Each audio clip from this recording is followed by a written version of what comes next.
What's going on, guys? Welcome back to another War Thunder video. This is going to be a short video. We are in the T-80B. We are on Kursk. In a recent video that I published, some of you expressed an interest in me talking about strategies on particular maps. I thought I'd share what I like to do on Kursk at top tier. Keep in mind, this is only at top tier. This is not at low tiers. I don't really have a great strategy for Kursk. But for high tiers, I like to rush the Bravo cap. What I have found is the team that is the most aggressive, that sends the most players to the Bravo cap, tends to win the game. Especially now that so many players, tend to leave the game after they lose one tank. So if they lose the tank at Bravo, they tend to leave. So I'm being very aggressive. This maneuver, or excuse me, this strategy, works probably 70% of the time. The biggest issue I run into is when I don't get enough support. It's when people just sit back and snipe from their opening sniper hill, like you see on this map. I do have some support here. I got enough, just to spoil it. But there have been some battles where I just don't have anybody with me except for maybe one guy, and we get wiped out at the Bravo cap. You know, maybe we'll take out 2 or 3, then their team will push our spawn and get destroyed sometimes. But it's all about being aggressive. And here we are. We got some Leopard 2A4s and 2A5s alongside the usual T-80Bs and U's. So we're just going to push these guys. I know this guy got hit.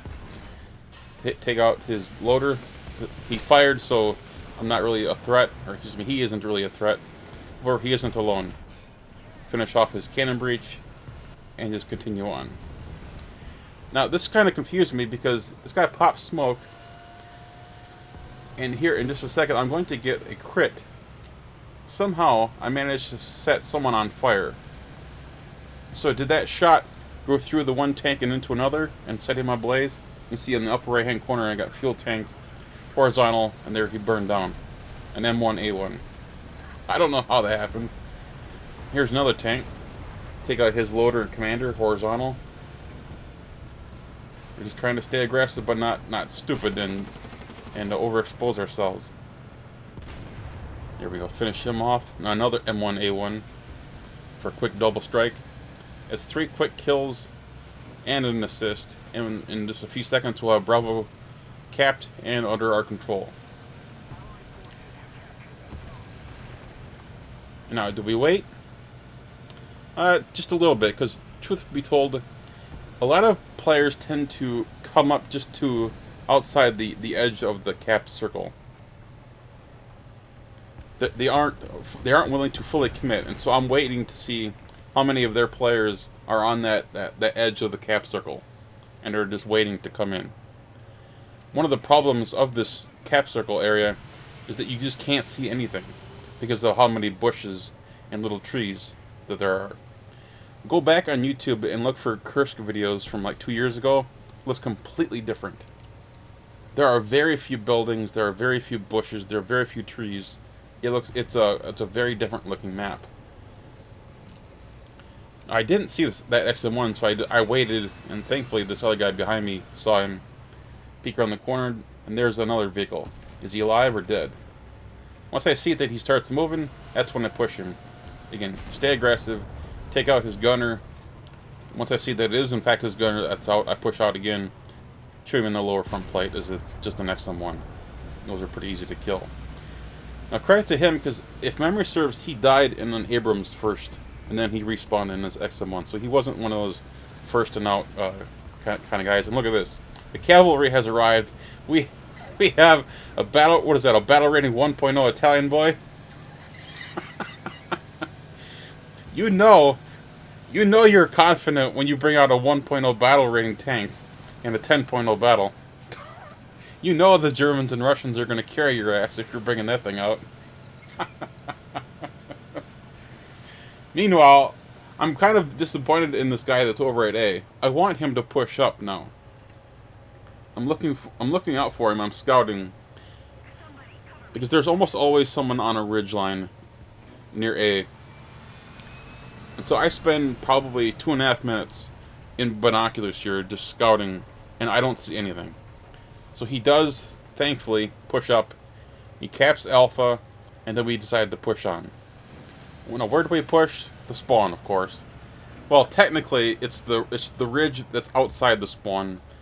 The problem is, Kursk is designed in a way where that basically is spawn camping. You know, on Kursk, you basically drive 200 meters out of your spawn and snipe from the ridgeline directly in front of the spawn. It's the same design on both sides, basically. So once you crest that hill, you get to shoot right into the enemy spawn. It's kind of crazy. I'm sure it's one of those things that just drives people who hate spawn campers just nuts. But it's the way the map is designed. I mean, there was no resistance over there except for that one XM1 that I killed at the very beginning of the game. There's no reason for me to drive down there. Charlie's being capped. There's no resistance over there. So where do we know there are people? In their spawn. I mean, where do you want us to drive, guys? I mean, this is just a function of the map, and this is basically how I play Kursk right now at top tier. Now, it may change 6 months from now. Maybe more people will have more vehicles rather than just the XM1 or the Leopard A1, L44, or the Type 74, or any of the other high-tier premium vehicles that people are using. Because this isn't a strategy that I just use at 10.0 battles. I use it at 8.7, 8.0. You can get away with it on a lot of matches right now because of how many people are using premium tanks and the frequency in which people leave battles after one death. But also, it's a problem of the map design. Most people are more comfortable spawning in and coming up to this front line here, or this ridge, and just shooting out of it. And it actually makes sense. You know, you're using a hull down position. You know, you're protecting the weakest part of your tank, your hull, and you're only exposing your turret, and that's only because that's where your gun is mounted. You know, you have to expose that in order to shoot your enemy. And using hull down positions are something we all talked about as YouTubers. Look at almost any tank video. Almost everyone talks about using hull down positions, or at least they used to. There aren't a whole lot of maps that have been created recently that use hull down positions very well. Italy has some, but you know, you're if you're hull down on Italy, you're really far away from the objective.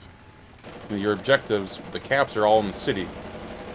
Maginot Line has a lot of great hull down positions because it's basically a big. It's kind of like Kursk, actually. It's a very hilly terrain. But Alaska, it's got some, but again, you're not that close to some of the objectives. It's something we've gotten away from, and I think people are very familiar with hold on positions.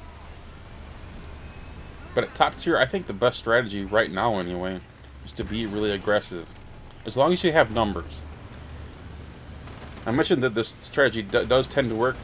The problems that I've run into is when I just don't have support. If it's just me and one other guy, or if it's just me. If you're in a situation where that's the case, just hold back. Let the other team push to B, and then let them overextend and come at you guys that are, you know, camping the ridgeline just outside your spawn. Eventually, numbers will be able to beat that line back. If 5 guys rush B on the enemy team, and you and 10 of your buddies are on that ridgeline, you guys should be able to win that battle, because you guys will have the hull down position, whereas they will likely have their hulls exposed, and hopefully you guys will be able to eliminate that threat, and then eventually push Bravo, and perhaps change the tide of the battle.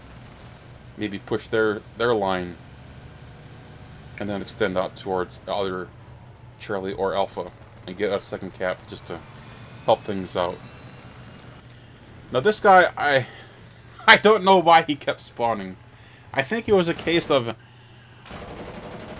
I can't believe these guys are spawn camping me, so I'm just going to take down as many as I can. But this dude, he made a retreat towards that water like I've not seen on this map ever. Like, that was just ridiculous. And my shots on him as he was reversing, they all bounced off. I couldn't believe that none of those penned. Like, I couldn't even get his track. Like, that was just terrible. But he would not.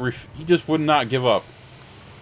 And you know what? To his credit, he did get a couple of kills. But I have to wonder what the cost was. Quite literally, what was his repair bill after all this?